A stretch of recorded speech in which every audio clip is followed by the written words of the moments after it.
What's up, everyone? My name's Lucas Aoun. I'm the founder and CEO of Boost Your Biology, and I'm super excited to have a chat here today with Joe. Some people would consider me as Australia's leading biohacker, and I've been creating a lot of content over the years on Instagram, YouTube, creating a lot of podcasts, and just sharing really novel and insightful health information that can benefit the world. So, yeah, really looking forward to this conversation. Thanks, Lucas. And if for those that go to his Instagram today, it is Lucas, but with long hair. He's been reposting some of his old stuff. So he had been doing it for a very long time. But yeah, please don't get confused if you go to his Instagram after this show and you question what's happened to his hair. That was back in the day, Lucas, the hair. It was. I was actually looking at photos yesterday. My mum was getting ready to do a end of Australia sort of celebration moment, and back then I was part of my image as a soccer player, because that's really what I want. Actually, my ultimate goal was to become a professional soccer player, so I think that sort of style really fit in with that. Nice. Okay, so we'll go into the first question, Lucas. I'm super excited. We spoke in person on a few occasions and couldn't wait to get you on the show. So you've spent many years self-experimenting with nootropics, performance enhancers, cutting-edge therapies, as you said, the leading biohacker in Australia. Looking back, what's one experiment that completely shifted your mental and physical baseline? Yeah, so for looking back, in terms of an experiment that really changed the game for my own mental and physical performance, it would have to be focusing on dopamine optimization. Now, the reason I say that is because when I was younger, I was always looking for ways to improve my productivity. And that can be, work, but also just being more efficient and effective with the things that I do. And I realized that if I can block out this procrastination, if I can design my brain in a way that it removes as much procrastination as possible, then I can get more work done, because I obviously don't enjoy being in that procrastinating state. And it's the biggest barrier for most people is actually starting the task. But usually you find that people, once they've started, they've already got momentum, then it's actually a lot easier to finish. And so I realized that in terms of biohacking tools and nootropic protocols, it all came back to formulating dopamine optimization stacks. Nice. And utilizing ingredients that can really drive and push the brain in a certain direction to become more goal-oriented, more motivated to complete tasks, more driven, more confident. And so that, for me, understanding that has really, I think, led to some pretty dramatic changes and success in my overall business. Wow. A dopamine chaser. So are you always looking for new things, new creative things? Is that something that was that evident in your early life? Yeah, I've always been looking for novel pathways and novel sort of enzymes and hormones to target. I mean, when I was researching and investigating different ways to optimize performance, I realized that there are so many different receptors that we can target. There's so many different pathways that we can hit that can really yield a favorable effect in terms of, making us feel more focused, more confident, better concentration, things like that. So yeah, there's definitely been my fair share of experiments, that's for sure. Nice. And we'll come to your supplement recommendations and protocols that you customize for individuals later. But with this in mind, and talking of those that perhaps are similar to you, those that chase energy and focus, perhaps with caffeine or other forms of supplements, herbs, with this in mind, what's the biological loophole that you use regularly to give you this unfair edge, especially when it comes to recovery, performance, and in your case, mental edge? Yeah, so definitely formulating stacks and protocols that act as the building blocks for creating more dopamine in the brain. So over the years, I realized that every time I'd engage in highly stressful activities, and things that are just very cognitively demanding. So for example, for me, sometimes it's doing back-to-back podcasts. I find that they can be quite, energetically difficult because it's, you have to think on the spot.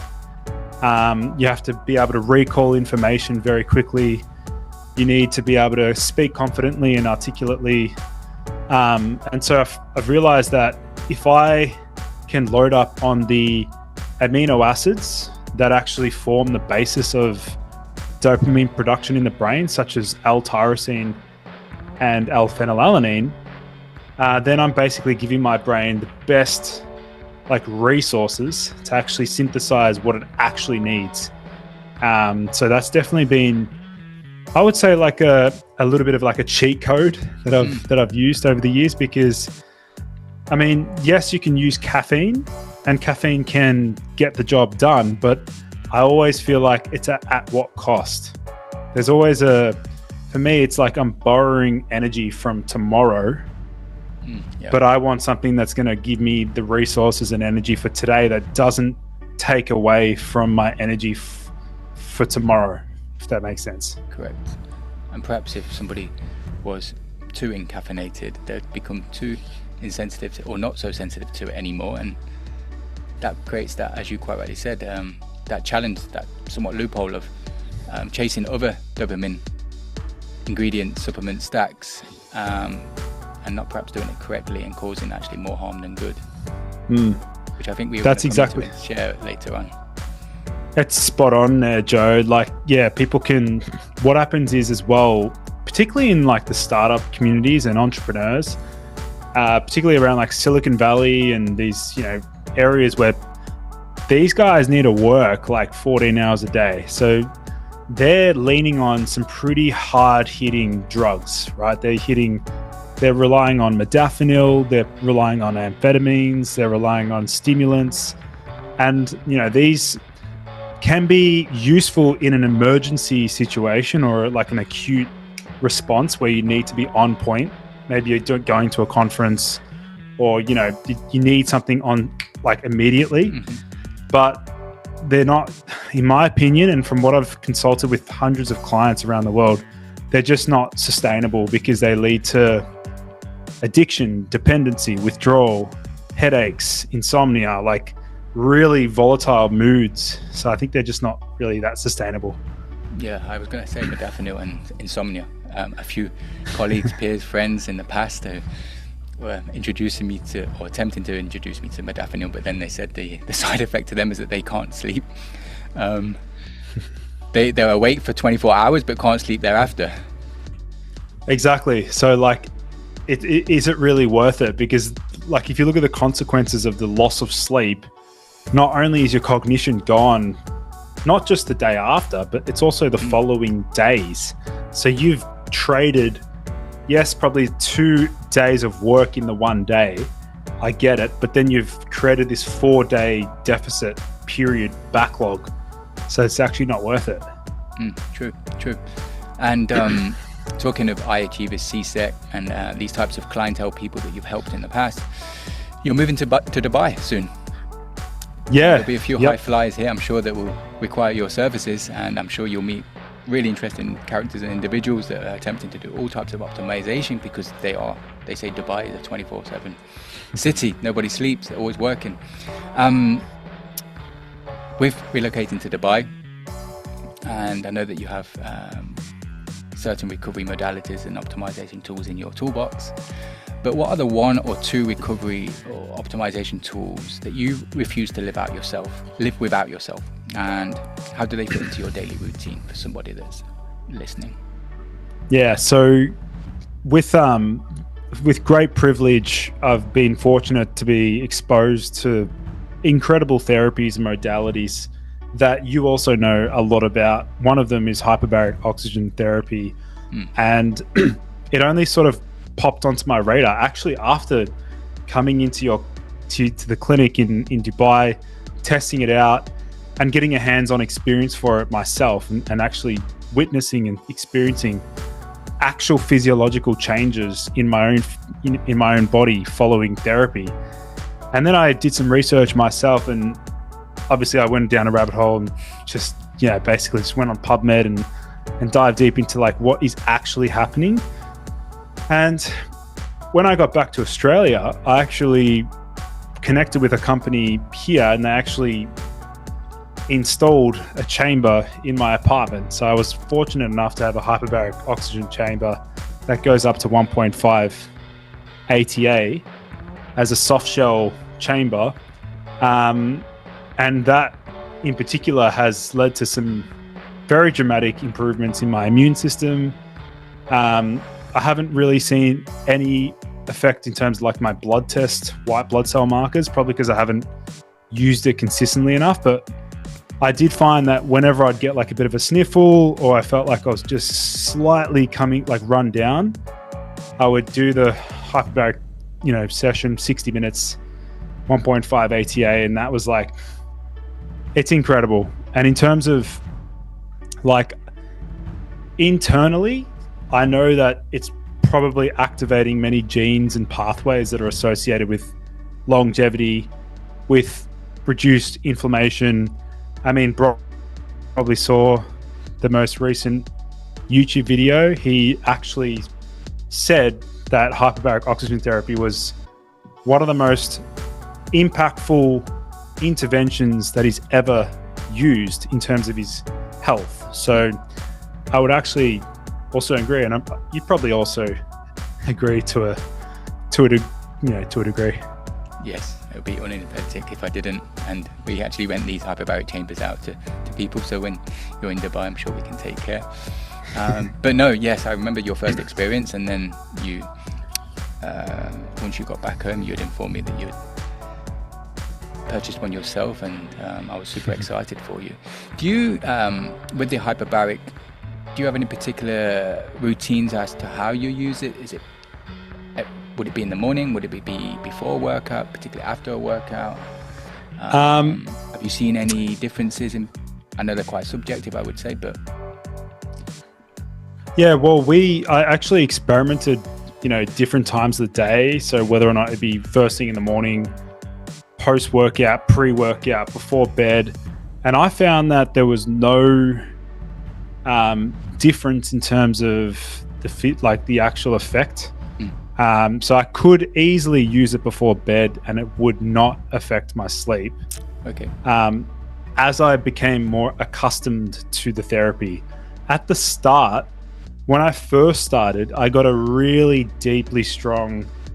I was fatigued. I got tired. I got sleepy.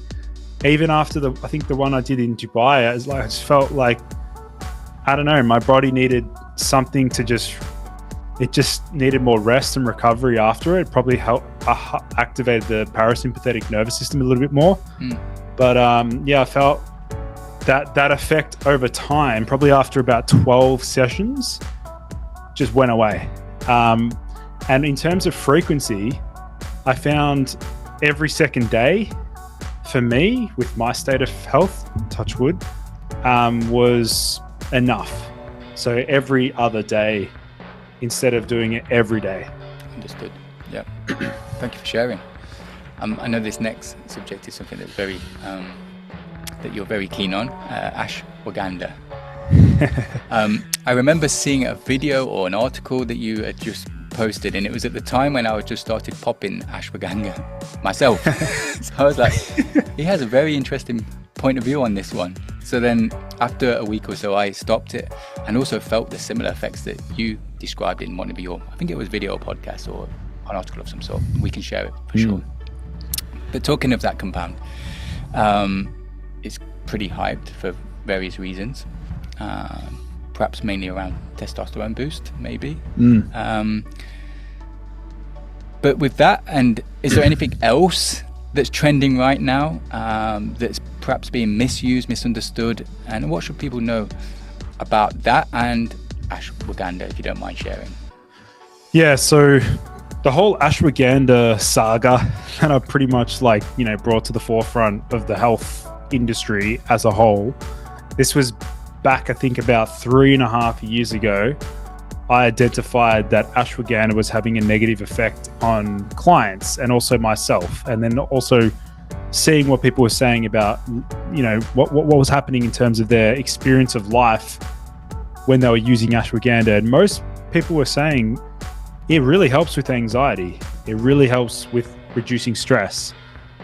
But it was doing it to a degree that was too much for some people, to the point where it would cross the line and result in a numbing effect on their emotions, and they'd feel like a zombie, and they would feel just like not enthusiastic about life. They feel apathetic.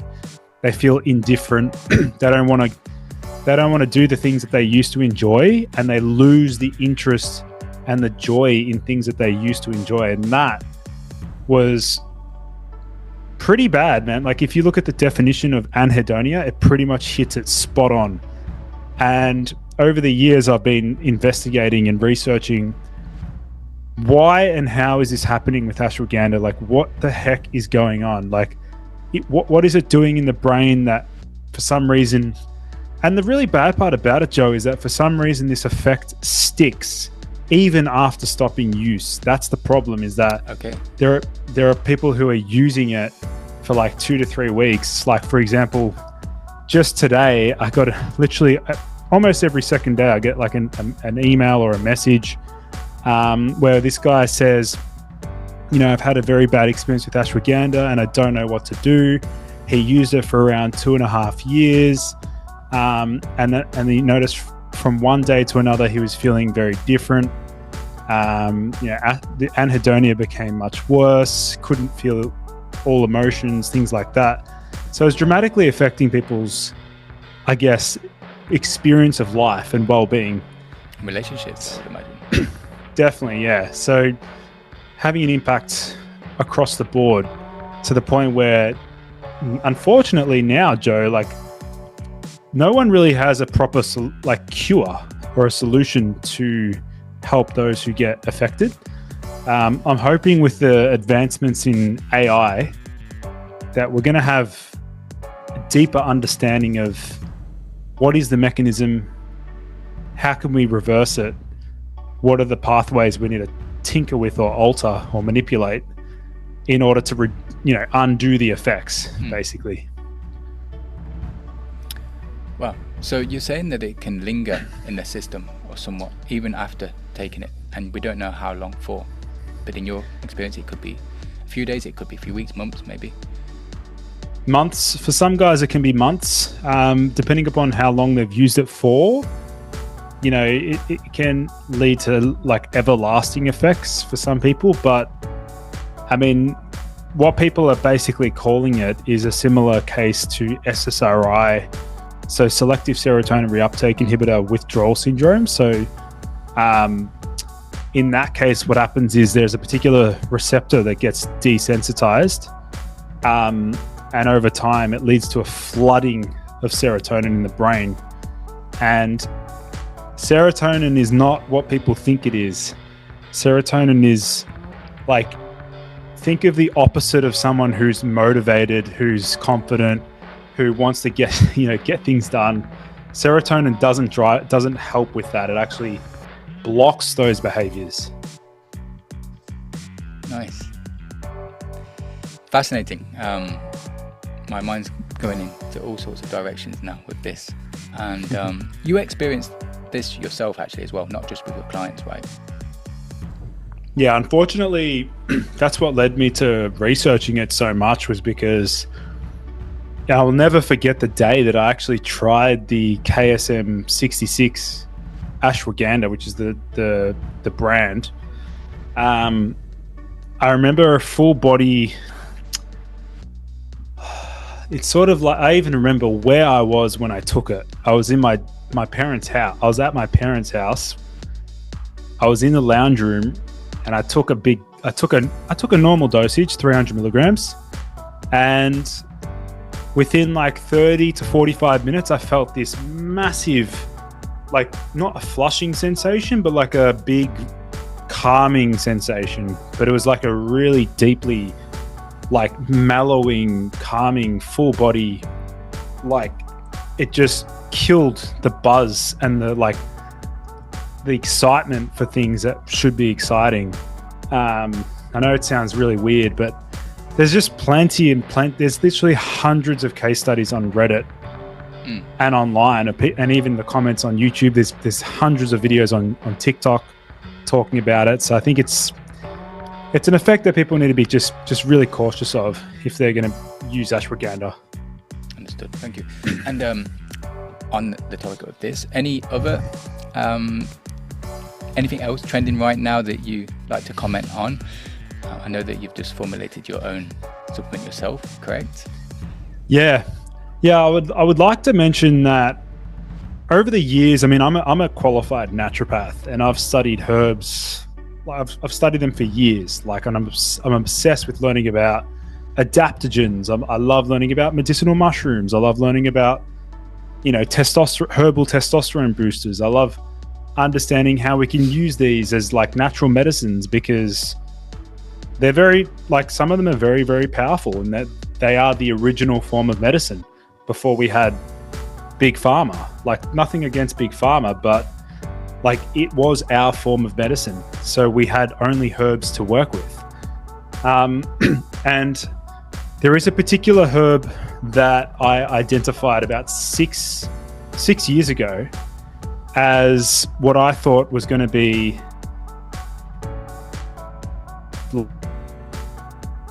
has the potential to change lives in a very positive way, without any real side effects and without any real like come down or negative effects. And that herb was actually Brazil's most famous aphrodisiac, or like one of their most famous energy boosting herbs. And the herb is called catuaba. So this particular catuaba caught my attention. I obviously acquired some. I experimented with it. I recommended it to friends and to clients. And pretty much everyone was saying the same thing, that it made them feel like they're in a good mood. They were getting the typical like dopamine buzz. And I knew it was going to have that effect, because I looked into the research behind what it does in the brain. And it's considered to be a natural dopamine reuptake inhibitor, which is the opposite of an SSRI. So this was really, really exciting when I first came across it. Nice. And this is available on your website? Yeah, so under my new brand, inb4sups.com. Perfect. I'll list that in the show notes, etc. Conscious of time, I know that you're a busy man and you're going to meet some very interesting and special people today. So the last question for you: if Recovery on Demand gave you full control of a lab for a week, what kind of stack or protocol would you build that would blow people's minds? I know you're very much into customization. I know this is a bit more generalized, but if you could, just for the show, what would you recommend? What protocol? Yeah. So definitely incorporating the hyperbaric oxygen therapy. That's definitely one of the interventions. Combined with I really like intravenous, like IV vitamin C. I think there's quite a lot of potential with that. And then combined with some other sort of mitochondrial enhancer. So either maybe a microdose of methylene blue, perhaps a big dosage of taurine. Nice. Anything to really, anything to help with like clearing out, supporting the liver, helping with mitochondrial function. I think it can go a really long way for people who are looking for an energy boost, maybe even adding in a little bit of NAD as well. Yep. There's so many great compounds we can leverage. Nice. And all will be readily available for you in Dubai, I'm sure. If not already Amazing. in Australia, I'm sure. Lucas, for those that would like to know more and learn more about yourself, I know you have a ton of resources available for people to explore.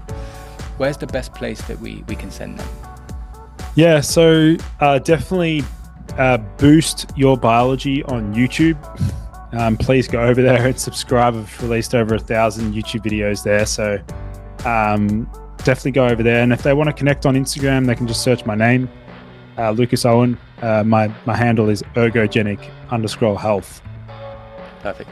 And for those in Dubai, you will be moving to Dubai, And if anybody wants to connect with Lucas whilst he's in Dubai, again, just connect via the website address or his YouTube channel, or even via myself, and we can put you into contact with Lucas personally, and you can get to meet him in Dubai, which should be a great experience. Lucas, thank you very much, and thank you for your time. Joe, thanks for having me, Joe. It was a pleasure chatting, and I'm super excited to see you again in person. Perfect. Thank you, Lucas.